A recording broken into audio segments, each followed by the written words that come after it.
Welcome to Boracay. Yeah, we are in Boracay right now. We're doing a vlog since the last time. It's a special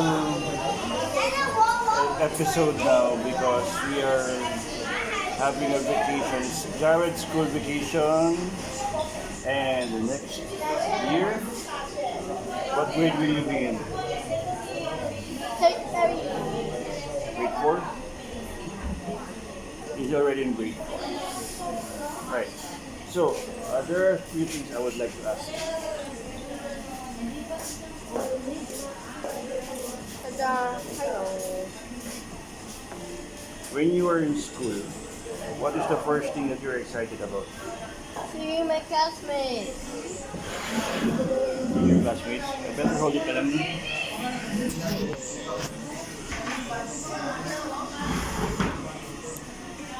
What is the exciting thing what is the thing you're excited about when you go to school? Seeing my classmates. Who is your favorite classmate? Maddox.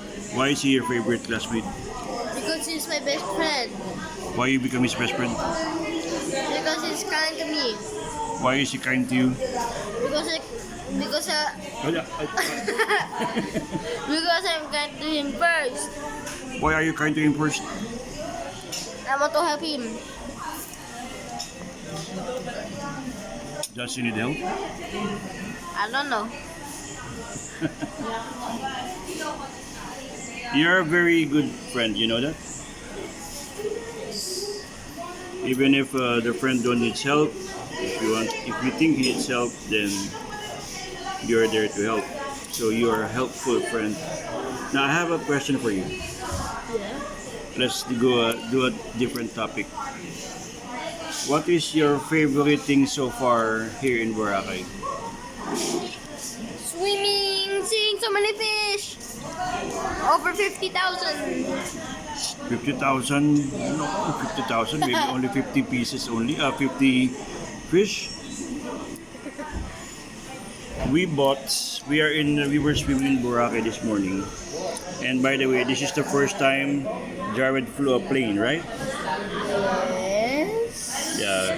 So we cover everything. Land, we ride a jeep and a taxi, right?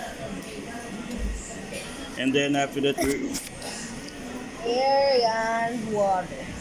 yeah, Your turn. water. We rode the boat. We didn't swim. We rode the boat from Caticlan to Boracay, right? That's right. And then in the evening, because our flight got delayed in the evening, we went to Villa Carmelita or Carmela, and Jared did a swimming there. Caramia, not Caramega. Carmela, Caramia. that's the ice cream.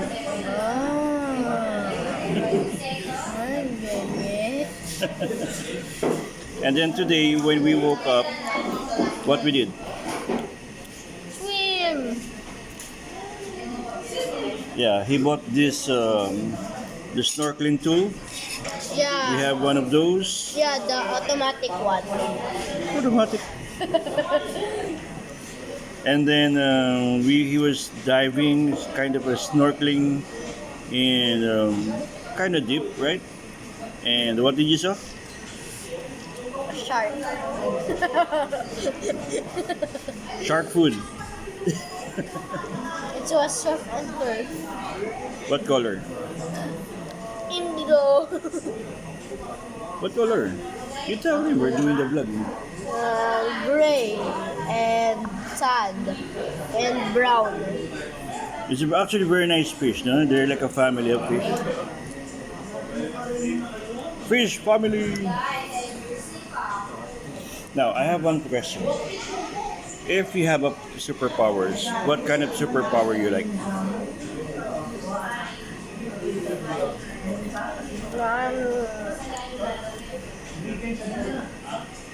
See the background, you might not see it, but that's actually Boracay.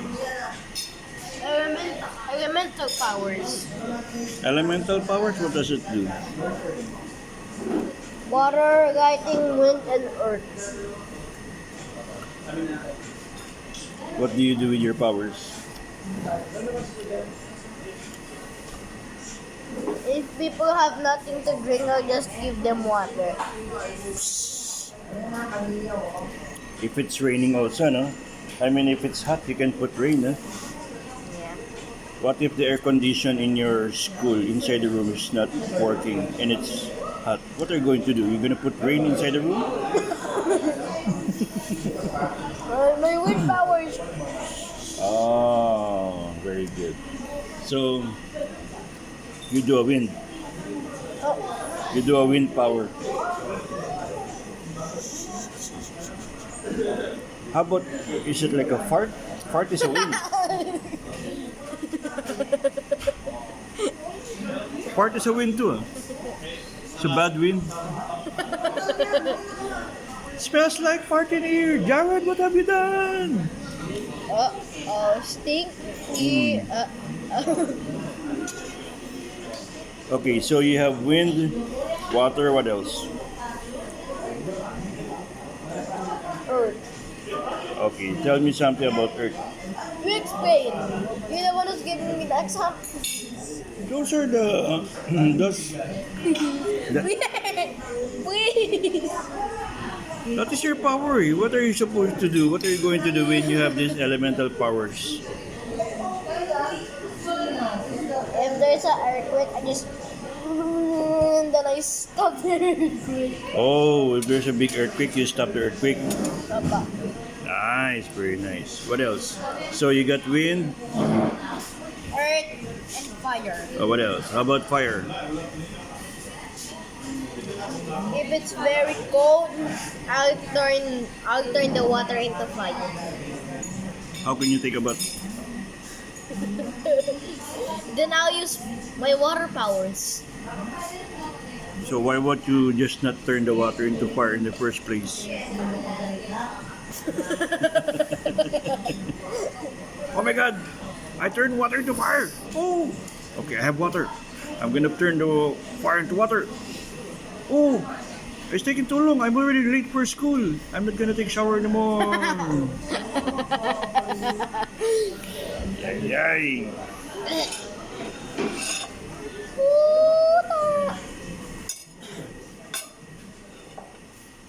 Okay, but if you're gonna ask me, What's your power? I want the power to fly And why? because I don't need to. So that you can fetch me to school. Am I right? I don't need to ride a jeep or a bus to go to you. I can hear and I can hear you. Daddy, I'm going to school now. You're gonna turn into an airplane, right?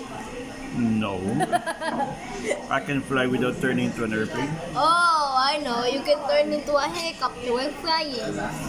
No, I can just fly like how Superman flies. Oh, you can fly. You can Nah, you can fly. nah. You're gonna fly like a frog. Eh. You're gonna fly like a frog. By the way, frogs don't fly. What if you become the Eiffel Tower and then you can fly and then smash the world?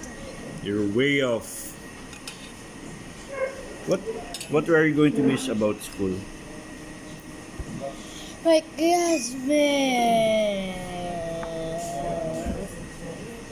What is your favorite subject? CAE? Oh, here's a question I want to ask.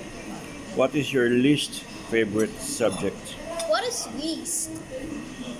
What is your most favorite subject? Math. What is the opposite of most? Least. Your less favorite subject? Silly. Huh? Silly. Your less favorite subject?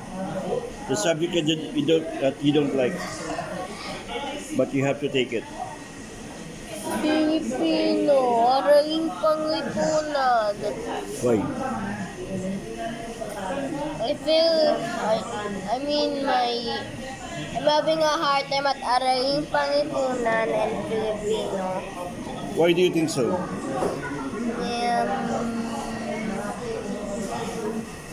I know Tagalog a little bit. Yeah. That's what I also tell your teacher. If teacher, Jared, I told teacher, Jared is, the Tagalog is actually foreign for him. He don't know much about Tagalog, right? Apo. So I told the teacher, if you could explain to him without Tagalog, or explain it to him more easier so that he likes to understand, right? Apo. So what do you think? Teacher is doing good so far? Apo. Okay. So next time, Yeah. I hope on your grade 4, I hope you can understand more. No? Yes. Okay, so this is our Boracay episode, and what are we planning to do for today?